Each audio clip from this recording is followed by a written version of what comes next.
morning, buenos dias, and welcome to the First Unitarian Universalist Church of San Antonio. Our weekly worship is where we connect, share information, and inspiration. My name is Tavis McGinn. I've been a member of this church since 2011. I currently find myself most often in the parent group, especially after the birth of my son, and featured soloist, I suppose. Thank you. Our faith is all-inclusive, and all means all. We strive to enact a universal love that binds us in mutual care and affection, especially in our work for justice for our planet and all of its people.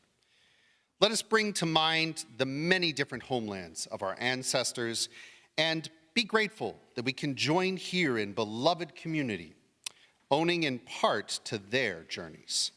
Let us recognize that San Antonio, also called Yanaguana, is homeland of the Cuiltecan people who have lived here for over 8,000 years. Their descendants, knowledge keepers of this area, still struggle for the right to participate in decisions that affect their people, property, and sacred heritage sites. We invite those of you who are visiting us to actually rise so that we can see you, and more importantly, in a moment that we can greet you. Do we have any brand new visitors with us today? Yeah, welcome. If you are interested in becoming a member of this community, please ask a member of our, any member or our staff. Any of us can help you join the community. We have a membership book that you could sign, and we also ask that you make an annual contribution to help fund the ministry. So, if you are new to us or visiting for the first time today, we welcome you to fill out a yellow visitor's card. We'd like to get to know you and to certainly follow up with you. So, please know, though, wherever you are on your life's journey, we hope you will find your place here with us. We have reserved the last 2 rows of the pews for visitors, latecomers, and those who are mobility challenged, and so we want to ensure that you can find a place to sit easily. Also, we call attention to the parking spaces that are reserved for visitors. They're located along the iron fencing and gate on that side. And we kindly request that members leave those parking spots open for our visitors. Before I invite you, there was one announcement. It was if you're bringing poinsettias for the Christmas Eve service, we invite you not only to bring them, but then immediately after the service, please take them back with you when you go. All right. But now I invite you to greet your neighbors and extend a warm welcome to one another.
And to get us started, we have both opening words and an opening hymn.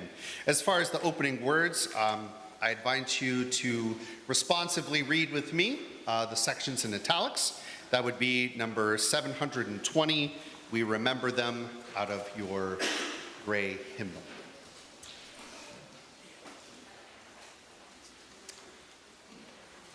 In the rising of the sun and in its going down, we remember them.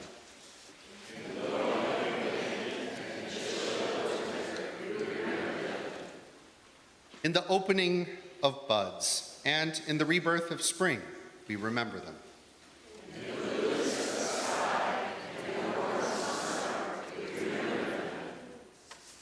In the rustling of leaves and in the beauty of autumn, we remember them.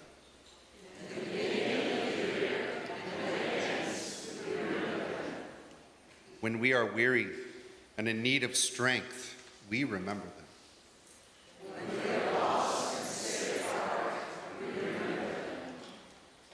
When we have joys we yearn to share, we remember them.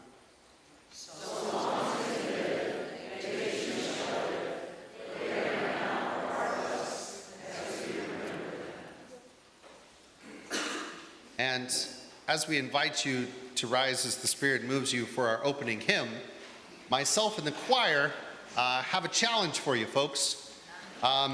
It's really only 4 words that change. So maybe don't open up to 95. Maybe trust that me just shouting out the word love, and then hope, and then peace, and then joy is all you need to join us in singing. Number 95.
Good morning. Good morning. I'm Xolani Kacela. My pronouns are he, him, and XK. On this 3rd week of Advent, the waiting time in the Christian calendar, when we begin to anticipate the celebration of the birth of Jesus, we light the candle of joy with this prayer by the Reverend Elizabeth Mount, which recalls the Christian roots of our Unitarian Universalist faith. Beautiful Mother of creation, you who imbue every facet of this universe with the spark of all being, teach us to find joy. Help us to open our hearts wide enough to let in the wonder of miracles, the anguish of suffering, the blessings of compassion, the beauty of truth. In the true belief that someday this world can become a beloved community that holds us all in care in this candle of joy. Amen.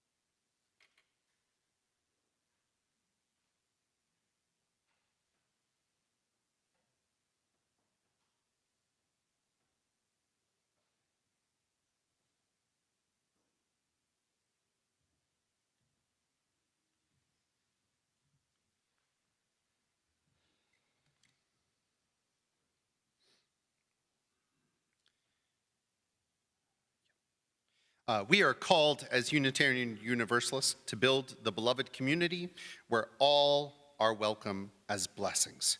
Let us recite our covenant that articulates our promises and binds us together. Love is the doctrine of this church.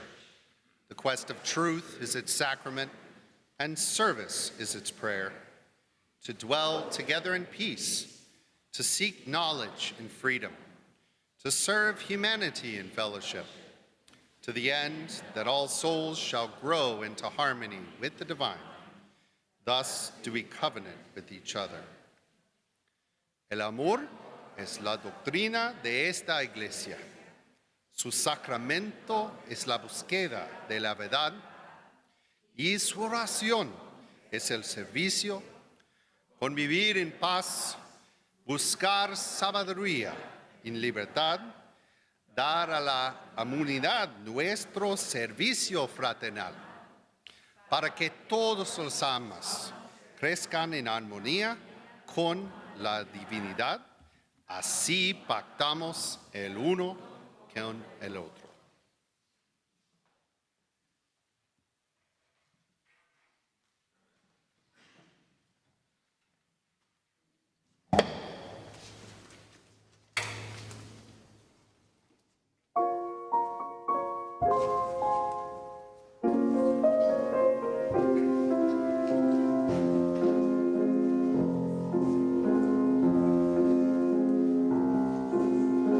Here I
Thank you, choir, and Dr. Dill and Jaime for those beautiful words.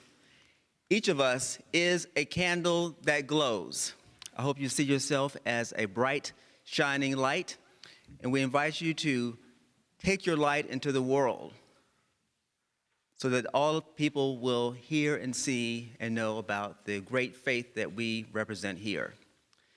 At this moment, we want to make this season of light come alive, and we invite you now to come forward in our weekly candle lighting ritual this Sunday in honor of those who have gone before us, our ancestors, our dearly beloveds, and those whom we cherish in our hearts.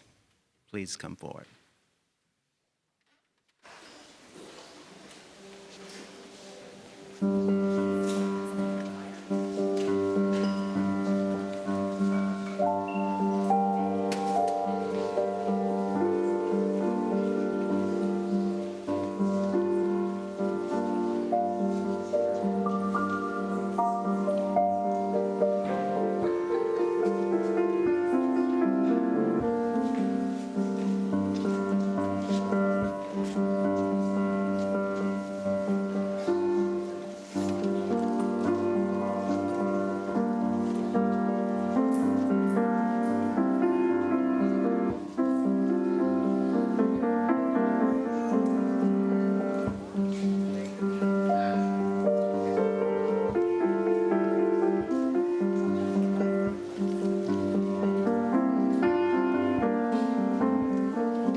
We have several entries from our community book of life. First one reads, close family friend diagnosed with MS at 49. UU thoughts for her family with 3 children. Thanks to Ruth Buhanda Moore for today's flowers celebrating Lito's birthday. Happy birthday, Lito.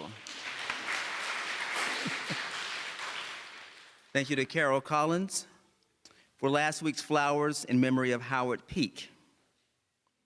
Congratulations to Absidy Martinez for receiving her Associate of Arts degree from St. Philip's College on Friday night.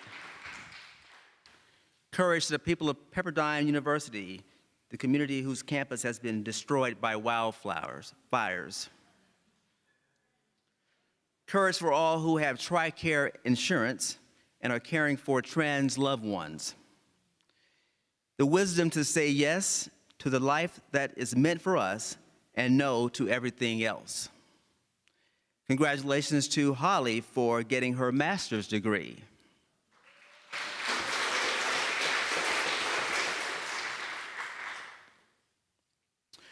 Please send a good message to Bill Pridgeon, who is undergoing a series of treatments for cancer.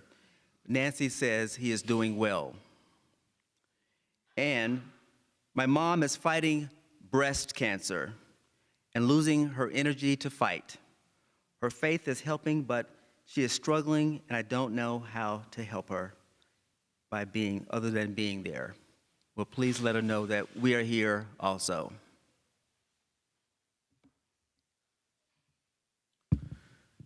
I invite you to join me for a moment of pastoral meditation. Find your center and your breath. Relax in your body. Rest your shoulders and your spirit. Our meditation today is from the UU minister, the Reverend Carrie Kopnick. It's called Blue Christmas. This too belongs. The sound of rain, not cheerful songs. A quiet rocking chair, not traditions of the season. The early sunset, not dancing lights. Loss, tender heart, hollow souls, heavy days. Grief is welcome, a sacred part of the mourning, of the bereft, of the weeping. Amidst the celebrating, this too belongs. This too is holy. It binds us to our ancestors, the earth, the stars. Yet still, a steaming mug of tea warms the belly. The dog wags its tail and the cat purrs. There are laughter and tears, sometimes both, beside the joy. This too belongs. Sharing human suffering is connection. Hearts like stones are held by all that is grief and light intertwined. This too belongs. We ask this and the prayers of our hearts into the silence.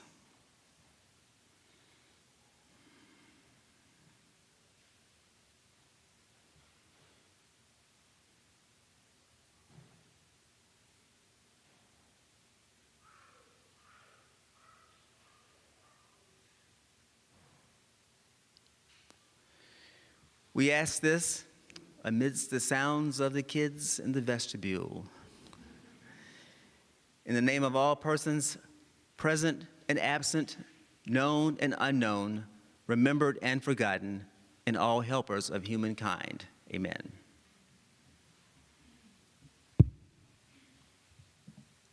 Morning.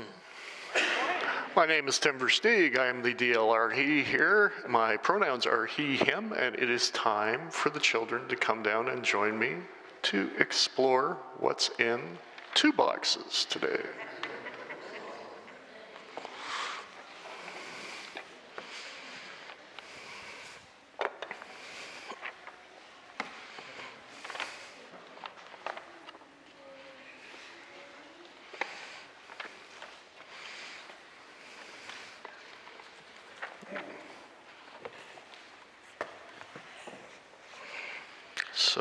Is that everybody this morning? Oh, we had a lot wrapping presents before, but not so much now.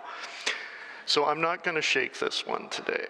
But last week, you might remember we had our Christmas pageant, and that told the story of a very special birth. And this week, we're going to talk a little bit more about what the Christmas story might mean for us as Unitarians and Universalists. So let's see what's in the box this morning. What do you think that is? See what's in the box. What's in the box? Can anybody tell? No, it's not a cat. It's a little baby. So it's not just any baby. Does anybody have a guess who this baby might be? Yes. Baby Jesus. It is baby Jesus, and it's the baby Jesus from a creche. Now, a creche is a diorama, which is just a fancy word for a scene with dolls in it. And the creche is a diorama that tells the story of the birth of Jesus and the Christmas story. And I brought a creche from home here. So maybe I'll get you guys to help me a little bit here as I get it out. So this is the creche, and I have some other people to go in there. So we'll put the baby Jesus in first. But then there's a few other things that can go in the creche. Do you want to put one in? Okay, so just put them in behind there. You want to put one? Go ahead. I've got a couple more here. I've got two more. Do you want to do one? You can do the last one. So this is an example of a creche that I brought from home. Now, it might have traveled with me from Canada, but it's actually from Peru. Okay, so we'll just look. And when I was growing up, the creches I saw around almost always had a very white family representing Mary, Joseph, and Jesus. Yet, we do know that Jesus was born where he was born. The people were Middle Eastern, and they certainly weren't white Europeans. So I chose this creche when I was looking one for my own family one Christmas because it helped remind me of two things. Jesus was not a white English-speaking person, and the story is one that's universal. So all kinds of representations of the baby Jesus are true to the story. So this is as true as any of those other ones. For our Christian cousins, one of the things that made the baby Jesus special was that he was born with a piece of God inside of him. And for many Christians, the extra special part of it wasn't just Jesus. It wasn't just Jesus, who had God inside him, all of us. So the Christmas story for them is one big reminder that all human beings are special and holy, which is a lot like our UU belief that everybody has worth and dignity and so deserves to be treated as special. Our shared principle of pluralism reminds us that we are all sacred beings, diverse in culture, experience, and theology. And our principle of equity reminds us that each of us is special and has a spark of the divine in us, and we should treat everyone equally.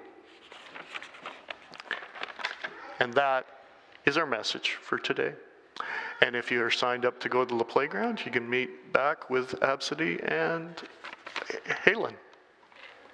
Thanks for listening today, folks.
Good morning. I'm Patty Stout. I wrote this song, A Flame Shared, in 2014 when I had been working for about a year in nonprofit and social justice work and realized not to do that alone. So I hope that it speaks to you and helps protect your flame from going out. And it says in the order of service that it's written and performed by Patty Stout. So when Stephen, Spikes, and I collaborate to bring musicians together, we do that under the name of UU Honest Sirens, and I hope you'll get to know all of the musicians up here today at some point. And special thanks to Stephen for a lot of arranging and other organizing. All right.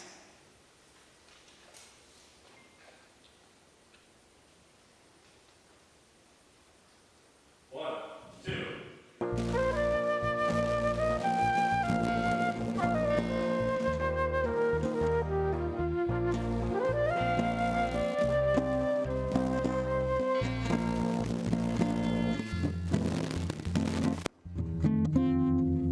Do you feel like giving up, giving in or giving out? There's a striving to surviving. You know what I'm talking about. Through sheer determination, you have tried to make it right. Now it seems there's not the energy. Get you through the night.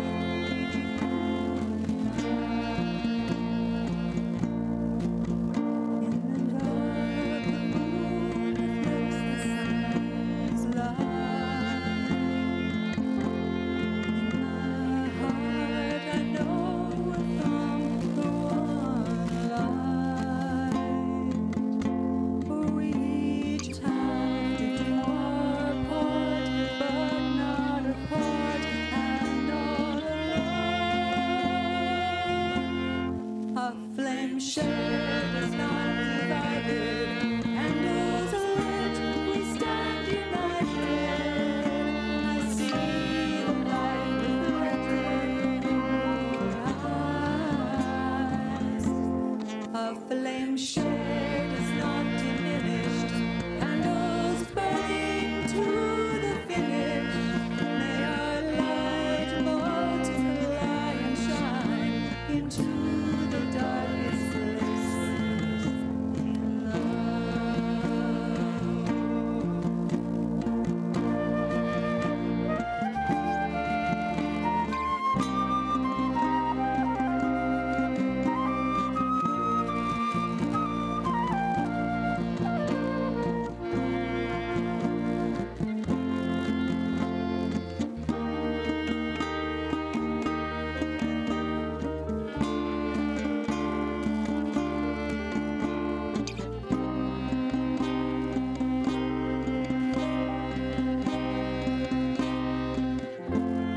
A flame shared is not divided, candles lit, we stand united. I see the light reflected in your eyes. A flame shared is not diminished, candles burning to the finish. May our light multiply and shine into the darkest places in love. As the moon reflects the sunlight, my heart knows we're from the one light. We each have to do our part, but not apart and all alone. A flame shares candles lit, we stand united. I see the light reflected in your eyes. A flame shared is not diminished, candles burning to the finish. May our light multiply and shine into the darkest places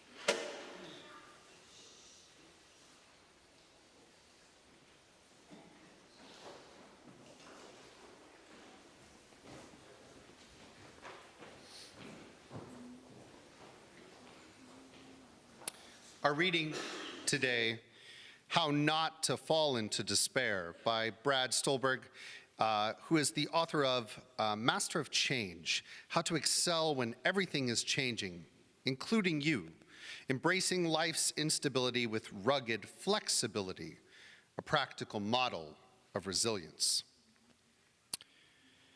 For meaning and maintaining hope despite inevitable pain, loss, and suffering is a crucial life skill. In 1949, the Holocaust survivor, psychiatrist, and psychologist Viktor Frankl coined the term tragic optimism to describe this conundrum. Tragic optimism emerged out of what Dr. Frankl observed to be three tragedies that everyone faces, not only those of us who have seen the worst of the world, as he had. The first tragedy is pain, because we are made of flesh and bone. The second is guilt, because we have the freedom to make choices and thus feel responsible when things don't go our way. The third is loss, because we must face the reality that everything we cherish is impermanent, including our own lives. Tragic optimism means acknowledging, accepting, and even expecting that life will contain hardship and hurt, then doing everything we can to move forward with a positive attitude anyway. Excessive optimism and delusion at root deny that anything's wrong. And if nothing is wrong, there is nothing to worry about and nothing to change. Extreme pessimism and despair are so grim, they essentially say that any action would be pointless. Between these two poles exists a third way, committing to wise hope and wise action.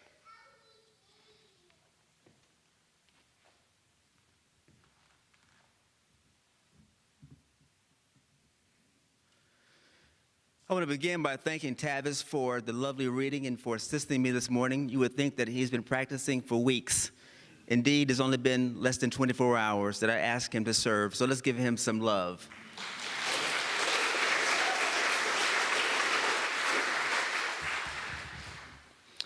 Well, every December, I eagerly anticipate the year-end episode of CBS Sunday Morning and their Hail and Farewell segment, along with the New York Times Magazine year-end issue that is titled The Lives They Lived.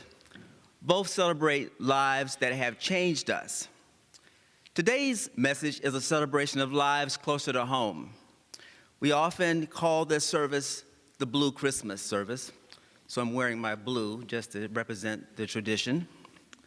But this year I want to offer a different framework for our year-end inventory of the lives we've lost and how to hold on to their stories. I retitled it, The Stories They Left Behind. On Tax Day 2021, a day typically associated with bureaucratic obligations, my mother quietly slipped away. Her 96 years distilled into a moment of profound peace. Her passing was a graceful end of a life richly lived. I remember a conversation weeks before her death. Her eyes still sparkly, looked past me and asked with a childlike urgency, "Where's your father? Has he come home?" Governor, the name that I gave my dad, passed away 20 years ago, Mama, I gently reminded her. "Oh," she responded with a gentle confusion on her face. And then almost immediately she said, "He was a good man, wasn't he?" My father, a complex soul who had transformed his life after my parents' divorce by mastering self-control over alcohol and smoking, was transformed in Mama's memory into something pure. Their marriage was not that, but it was rooted in an enduring relationship that left me many profound stories. In our last conversation, my mother's mind wandered as I sat with her watching The Price is Right.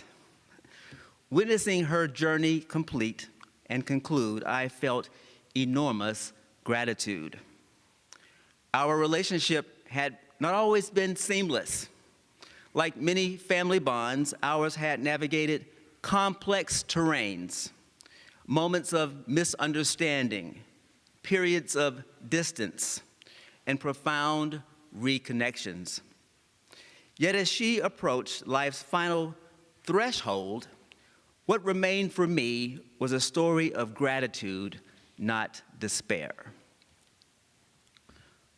What does it mean to truly honor a life? Not by measuring achievements or accumulations, but by recognizing the intricate web of support, resilience, and human connection that beloveds weave within us. In our Unitarian Universalist tradition, we understand that every ending carries within it the seeds of transformation.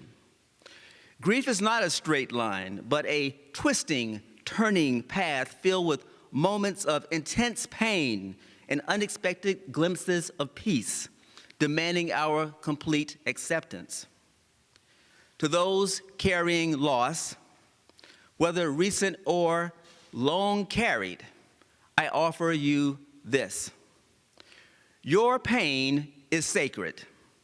Your memories are holy. Your continued love transcends physical separation.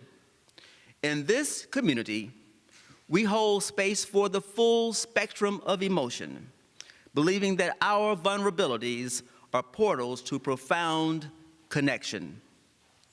Today, we honor those who have departed by living with the same courage, curiosity, and compassion they embodied. We transform our grief into a generative force of healing and hope. Now, our year-end review invites us to consider expired friendships. I learned this term from Sheena Lashy, a love addiction expert, attachment specialist, and trauma therapist who hosts the Black Girls Heal podcast.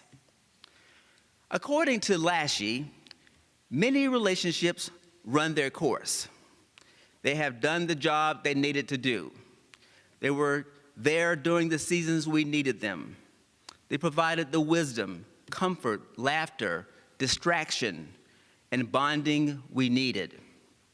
Now they're causing more dysfunction and pain than not.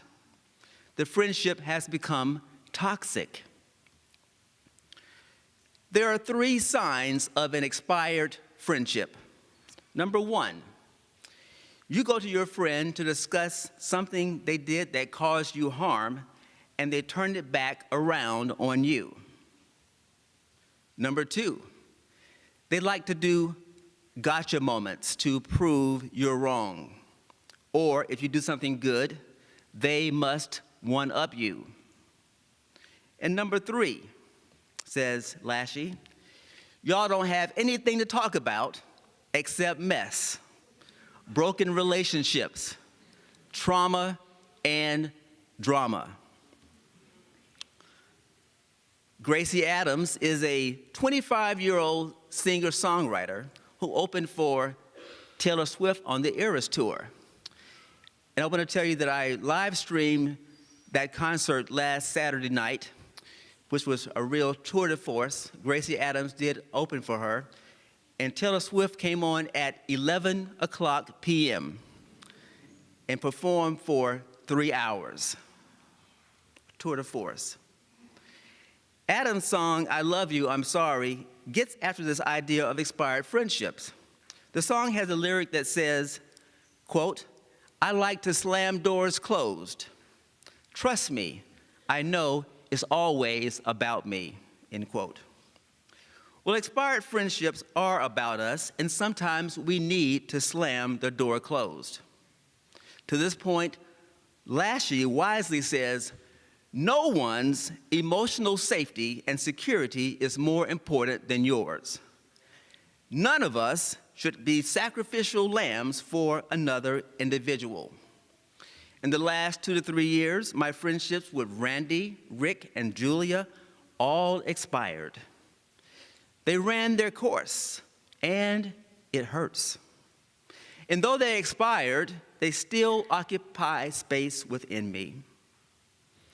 Loss arrives in many forms: the death of a beloved, the expiration of a relationship, the expiration of a forever relationship, the dissolving of dreams, the profound shifts of understanding ourselves and the world.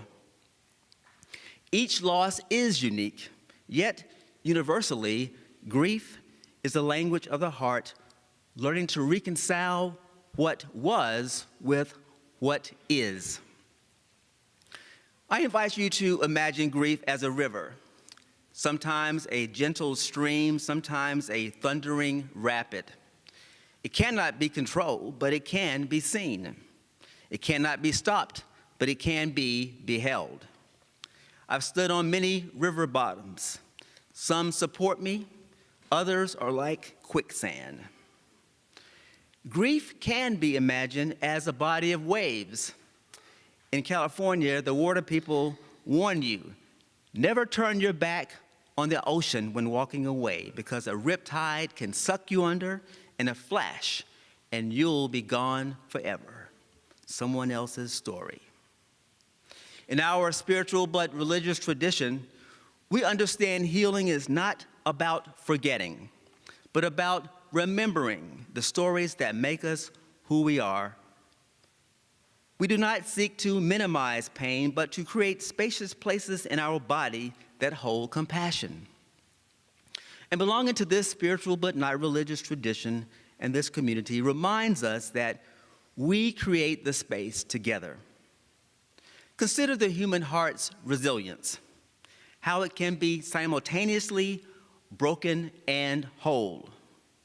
In Japan, there's an ancient art called kintsugi, where broken pottery is repaired with gold, making the fractures a part of the beauty.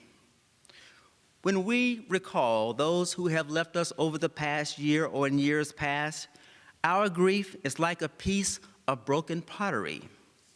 The stories they left behind represent the powdered gold made into shiny lacquer. I invite you to resist the cultural story that says grief is something to get over. Instead, embrace grief as a sacred, transformative process. Allow the stories to initiate deeper conversation within yourself and with others who walk similar paths. How do we create space for our sorrows when the world around us sparkles with festive expectations? How do we create space for our sorrows when the political landscape is rapidly changing and inducing fear and uncertainty? Not just here, consider Syria and South Korea. While the holiday landscape is painted with broad strokes of cheerfulness, beneath the twinkling lights and festive songs, we carry profound losses. This season, resist the temptation of a performance of happiness and face the world authentically. As for January 20th, remember we have midterm elections in 2 years. If things go sideways in the next 18 months, as Sam Cooke sang, change is gonna come. You can say amen to that.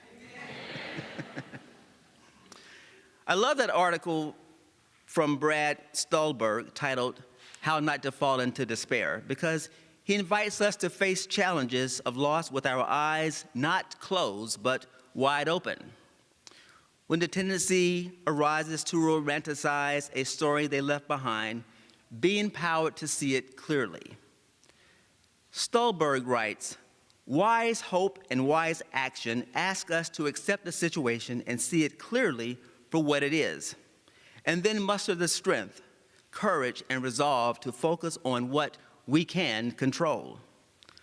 We remind ourselves that we have faced challenges before. We continue because to stand still is not an option.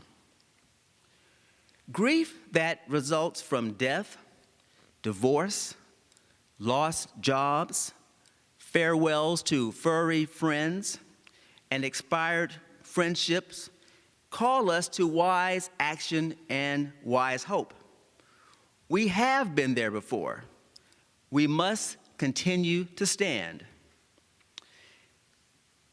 My father's decline and departure were sudden following a stroke, which fractured his life story and created a different vulnerability. At 77, this retired soldier and community activist, whose life had been structured by discipline and duty, was now transformed by an unexpected event, the raw experience of human fragility. I created an imaginary conversation from the story that Governor left me, and I did this in Taylor Swift style. I'm sitting by his hospice bed. I begin by saying, "You are different now, Governor, not weaker, but transformed." He responds with a weak smile. "The Army taught me strength. Now life's teaching me surrender." I respond, "Our medals don't define us. This is our real battlefield." He says, "Letting go is its own kind of courage." To which I respond, "You're rewriting the script. No more orders, only our connection." He responds, "I didn't expect my final mission to look like this." "But you're navigating it with integrity," I said. "Between what was known and what is unknown," he says. "I'm with you, Governor. I see you." And he responds, "Don't forget me." To which I say, "I promise to keep your story alive." When death finally arrived on November 2nd, 1997, it was not a defeat, but a transition. Governor transitioned in the manner that he least wanted. It was what none of us wants. And I've told my wife, if she ever finds me in an incapacitated status, to go ahead and ship me off to a state where they have compassionate dying, or the equivalent of Dr. Kevorkian, because I'll be ready, all my final affairs are in order, and mostly I'm just a wimp and I want to go away fast.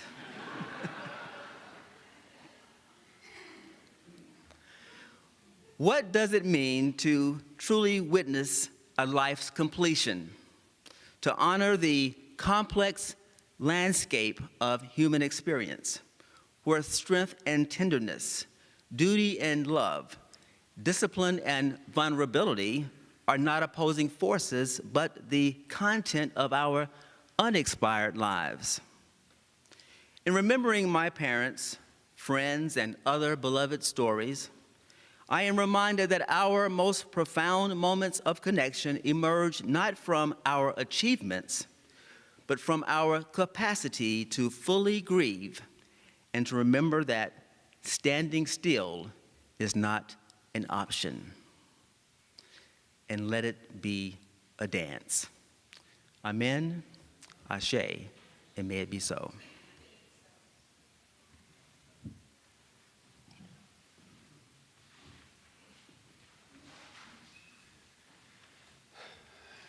And following that, this is our invitation to generosity as the Spirit moves you.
We give thanks for all your gifts of time, talent, and treasure. And as always, if only your presence is what you can give, that is enough. Amen. Our closing hymn is number 311, Let It Be a Dance. I invite you to rise in body and or spirit.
Our benediction is from an excerpt of No Love Dying by the singer-songwriter Gregory Porter. The bird that flew in through my window simply lost his way. He broke his wing, I helped him heal, and then he flew away. Well, the death of love is everywhere, but I won't let it be. There will be no love dying here for me. There's some doubt that's out about this love, but I won't let it be. There will be no love dying here for me. My friends, keep your head up and your hearts open. Go in peace. Amen.